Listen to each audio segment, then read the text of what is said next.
नमस्ते दर्शकों, India news देख रहे हैं आप और मैं हूं आपके साथ वैभव मिश्रा। तो चलिए बिना देर किए इस वक्त की सबसे बड़ी खबर हम ब्रेक कर रहे हैं। दरअसल पहलगाम हमले को लेकर इस वक्त की बड़ी खबर है। एनआईए की सप्लीमेंट्री चार्जशीट में हाफिज सईद का नाम है। लश्कर तैयबा पर सीमा पार साजिश का आरोप लगा है। नए सबूतों का एनआईए ने दावा किया है।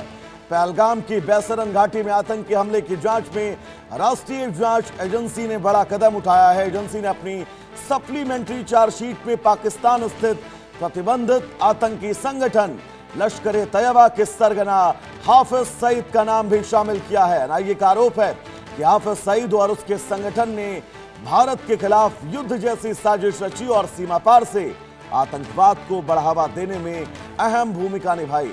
एजेंसी के मुताबिक जांच के दौरान मिले नए सबूतों से अप्रैल 2025 में हुए पहलगाम आतंकी हमले के पीछे पाकिस्तान आधारित आतंकी नेटवर्क की कथित संलिप्तता के संकेत मिले हैं।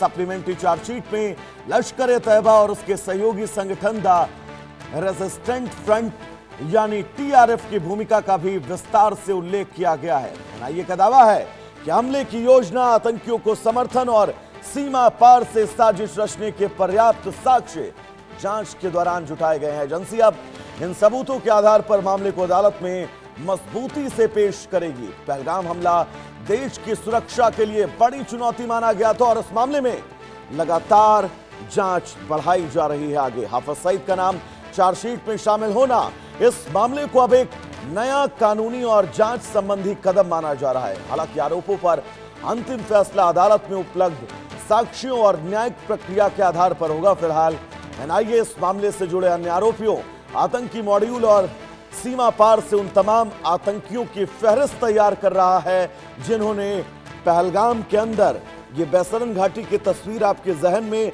आज भी जिंदा होगी और मुझे यकीन है आजीवन जिंदा रहेगी। जिस घाटी में 23 से ज्यादा बेगुनाहों को इन आतंकियों ने मौत के घाट उतार दिया था, लेकिन अब ये सप्लीमेंट्री चार्जशीट जिसमें हाफिज सईद का नाम है। अजय जांडियाल हमारे साथ जुड़े हुए हमारे सहयोगी हैं। अजय, बहुत बड़ी खबर है हाफिज सईद का सप्लीमेंट्री चार्जशीट में जिक्र होना अपने आप में। एक बार विस्तार से बताइएगा और क्या कुछ है इस सप्लीमेंट्री चार्जशीट में जो पेश किया है एनआईए ने।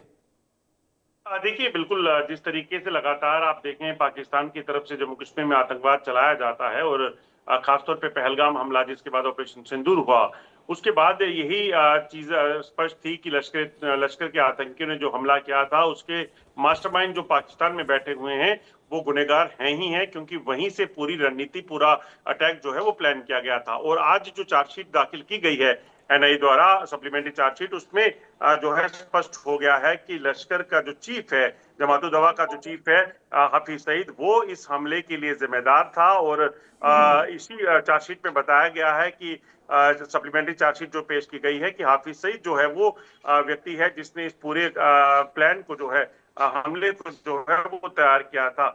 और उससे एक्यूज जो है इसमें बनाया गया है भारतीय न्याय संहिता के तहत 2023 और जो अनलॉफुल एक्टिविटीज एक्ट बनाया है उसके मुताबिक। वहीं नहीं, आपको बता दूं कि इसमें स्पष्ट हो गया है कि कहीं ना कहीं ये पूरा जो हमला जो हुआ है, इस हमले के पीछे सीधे पाकिस्तान था और इस पाकिस्तान में बैठा हाफिज सईद जो है वो इस पूरे हमले का मास्टरमाइंड था।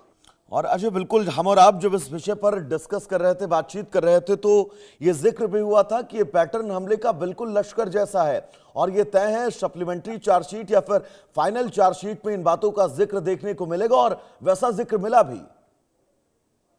अजय, देखिए, बिल्कुल आपने ठीक कहा। जब ये चार्जशीट फाइल की गई थी तभी अनुमान लगा लिया गया था कि न सिर्फ सैफुल्लाह बल्कि हाफिज सईद भी इसमें सामने आएगा, क्योंकि सैफुल्लाह जो है हाफिज सईद का वो करीबी है जो आने वाले समय में एक बड़ी जिम्मेदारी जिसे लश्कर जो है वो देने वाला है। ऐसे में सैफुल्लाह का नाम आने के बाद ये स्पष्ट था कि ये होने वाला है और अब हाफिज सईद का नाम आने के बाद ये चीजें स्पष्ट हो गई हैं कि जो 22 अप्रैल 2025 को पहलगाम में हुआ उसके पीछे हाफिज सईद था और हाफिज सईद ने ही इस पूरे हमले की जो है वो प्लानिंग की थी और उसके बाद इस हमले को एग्जीक्यूट किया गया। हालांकि सुरक्षा बलों ने, भारतीय सुरक्षा बलों ने इस चीज को सुनिश्चित किया कि हाफिज सईद के जो टेरर लॉन्च पैड थे और हेडक्वार्टर था उसे पूरे तरीके से तबाह किया जाए और वो हुआ भी। और आने वाले दिनों में भी आप देखेंगे तो कोई भी आतंकी हमला होता है तो एक चीज स्पष्ट की जाएगी कि हाफिज सईद और उसके साथियों या कोई भी आतंकी कमांडर या आतंकी जो चाहे वो सरहद के इस तरफ है या फिर सरहद के बाहर पाकिस्तान में है, उसे बख्शा नहीं जाएगा। अच्छा, बिल्कुल लौटेंगे आपके पास। हमारे साथ विंग कमांडर आलोक सहाय जी जुड़े हुए हैं, डिफेंस एक्सपर्ट हैं। सर, बहुत बहुत स्वागत है आपका इंडिया न्यूज पर।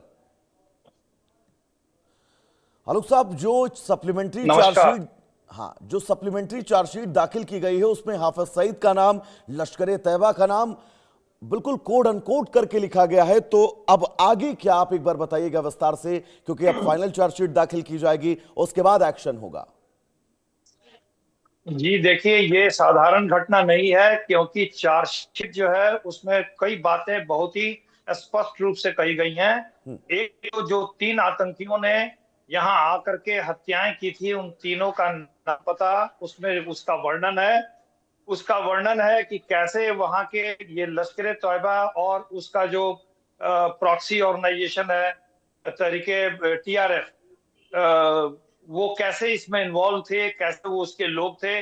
और ये हाफिज सईद के साथ साथ अन्य आतंकी जो जो उसमें शामिल थे इस षड्यंत्र में, उन सबके नाम हैं। और ये इम्प्लीकेशंस काफी बड़ा है, क्योंकि जो चार्जशीट में चार्ज लगाया जा रहा है वो भारत के खिलाफ युद्ध छेड़ने का चार्ज लगाया जा रहा है।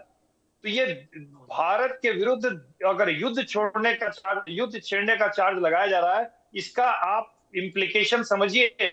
इसका मतलब कि भारत अपने इस दुश्मन को विश्व के किसी भी कोने में छेद करके मारेगा, छोड़ेगा नहीं। इसमें जिन जिन लोगों के पर चार्जशीट दाखिल हो रही है उसके चार्जेस बड़े सीरियस हैं। जी आलोक साहब, बिल्कुल। और जो तस्वीरें लगातार हम अपने दर्शकों को टीवी स्क्रीन पर दिखा रहे हैं, ये बैसरन घाटी, देश भर के पर्यटक यहां पर सर घूमने के लिए गए थे। आप सोचिए, इन निहत्थे लोगों को इन 3 आतंकियों ने किस निर्दयता से मारा था। और ये तस्वीरें इस देश के जहन से कभी उतरने वाली नहीं है। और यही वजह थी कि भारत ने ऑपरेशन सिंदूर करके ये साबित कर दिया कि वो इन हरकतों को अब बर्दाश्त नहीं करेगा। अगर ऐसी आतंकी गतिविधियां इस देश के अंदर घुसकर आप हमारे देश के निर्दोष नागरिकों की जान लेते हैं, तो भारत अब छोड़ने वाला नहीं है। आलोक जी। ये देखिए, भारत इस पहलगाम अटैक के बाद से एक बहुत बड़ा परिवर्तन आया है कि एक पैराडाइम शिफ्ट है। हमने ये निर्णय लिया है कि हमारे जो दुश्मन है, जो हमारे नागरिकों के ऊपर टेररिज्म का अटैक करेंगे, टेररिस्ट अटैक करेंगे, या हमारे देश के ऊपर अगर युद्ध जैसी कोई घटना करते हैं या किसी भी तरह की आतंकवादी घटना करते हैं, अगर उसके तार पाकिस्तान या किसी भी अन्य देश से जुड़े हुए होंगे तो हम वहां भी घुस के उनको मारेंगे। ये एक बहुत बड़ा शिफ्ट है हमारे गवर्नमेंट की पॉलिसी का।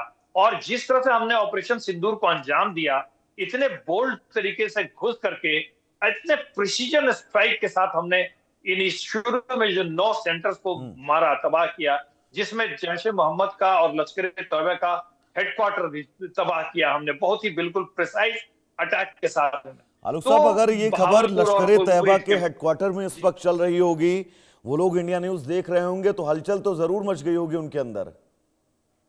बिल्कुल हलचल मची होगी। और अब वहां से इनको, हाफिज सईद को तो पाकिस्तानी सेना